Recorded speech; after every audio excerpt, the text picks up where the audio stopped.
चाहे जो हो, जहां हो, जैसे भी हो, आप सबसे श्रेष्ठ भगवान के प्रिय बन जाएंगे और आपको इसमें इस तरह की कोई विशेष कष्टमयी साधना भी नहीं करनी पड़ेगी।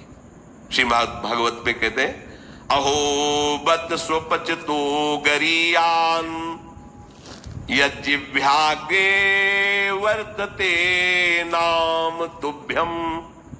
ध्यान दीजिए, ते पुस्तपस्ते जुहुः शश्नुरार्या ब्रह्मानुचूर्णाम गृणन्ति ये ते। जिसके जिह्वा में राधा राधा राधा, श्री हरि राधा, राधा कृष्ण, राधा वल्लभ, राधे श्याम, या जो राम कृष्ण हरि शिव नाम जो तुम्हारे गुरुजी ने दिया हो, या जो तुम्हें प्रिय लगे, मन से नहीं कह रहे, यज्जिह्वाग्रे वर्तते नाम तुभ्यम।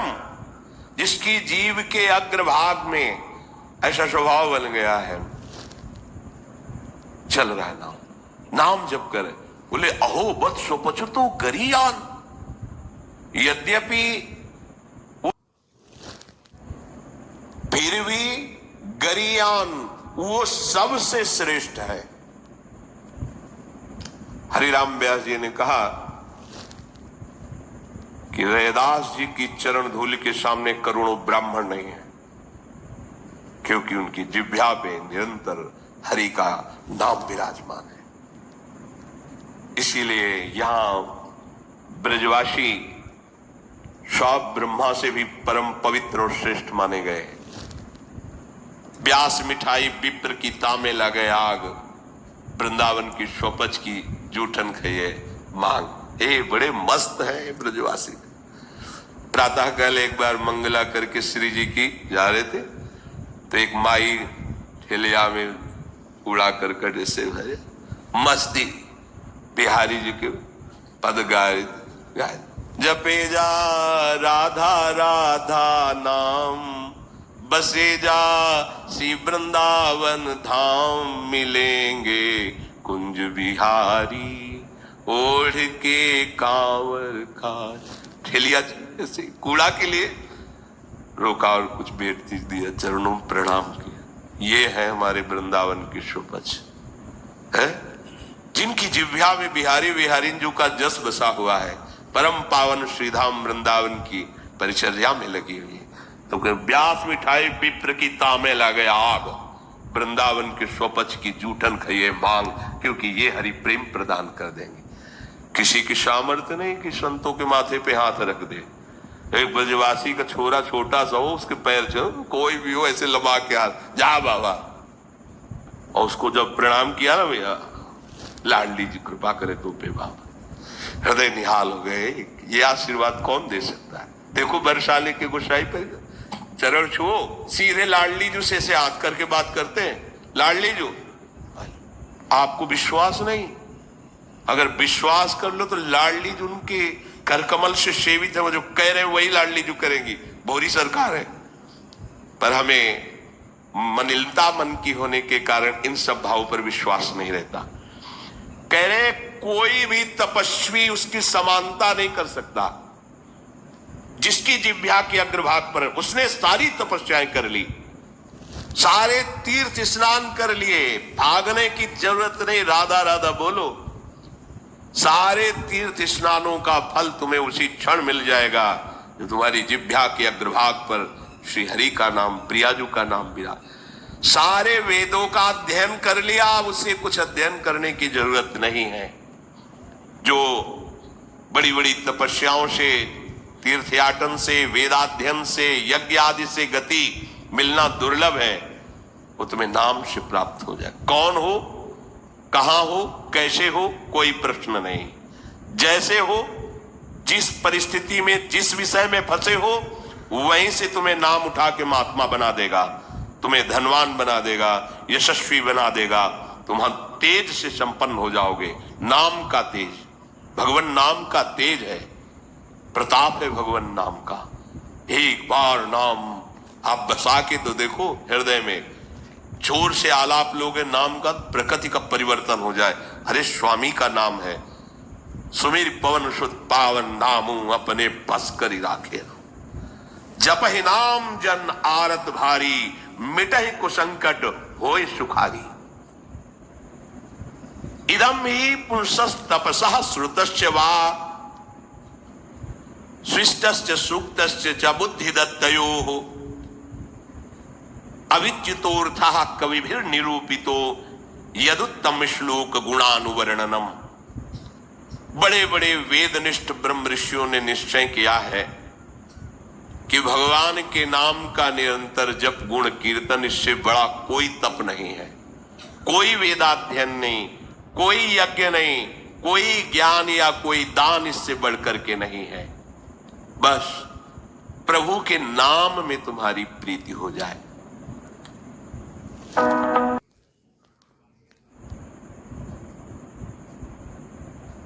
अध्ययन्त्यार्या गुणज्ञाः सारभागिनः, यत्र संकीर्तने नैव सर्वः स्वार्थो भी लप्यते।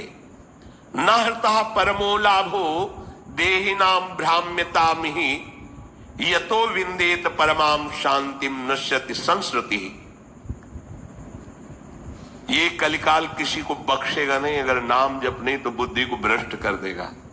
इसका प्रभाव है कपट, चतुरता, बेईमानी और पापाचरण में रति, इसका प्रभाव है। कली इन दोषों से संपन्न है, पर एक इसका महान गुण है, जिसकी जिह्वा पे प्रभु का नाम होगा, इसके कोई भी दोष उसका स्पर्श नहीं कर सकते, और कली स्वयं भयभीत हो जाता है जिसकी जिह्वा पे नाम है। इसकी एक बड़ी प्रशंसा है, 10,000 वर्ष तपस्या करने पर जो फल मिलता है, 24 घंटे निरंतर नाम जप करने से मिल जाएगा। कलयुग की ये विशेष महिमा है। हम लोगों को भगवत प्राप्ति बड़ी सहज है। दाहिने पैर के अंगूठे के बल हाथ उठा के ऊपर से बोले कितने हो, 10,000 वर्ष। ऐसे 10 सेकंड नहीं खड़े हो सकते अपने लोग, नहीं। दाहिने पैर के अंगूठे के बल हाथ उठा के 10 सेकंड नहीं खड़े हो सकते। और वो अवश्य भगवान की प्राप्ति की बात नहीं कही गई, वो अलग अलग कामनाओं की अलग अलग लक्ष्य। 24 घंटे नाम कीर्तन करने से वो फल प्राप्त हो जो उनको 10,000 वर्ष ऐसे करने से। कलयुग का बड़ा प्रताप है। जो तुम स्वार्थ की पूर्ति चाहते हो या परमार्थ की पूर्ति चाहते हो, या तुम रोग का नाश चाहते हो, तो एकमात्र उपाय है भगवान के नाम का निरंतर जप करो। निरंतर शब्द में बड़ी कठिनता है। महात्मा जन इसी का प्रयास करते। अव्यावृत भजना ये सिद्ध अवस्था है, निरंतर भजन। आपसे निरंतर ना हो तो थोड़ी थोड़ी देर में स्मरण करने का अभ्यास बना लीजिए। एक बार सत्संग में कि अगर 5 मिनट में एक बार राधा बोल दो, कि हर 5 मिनट में एक बार राधा बोलना है।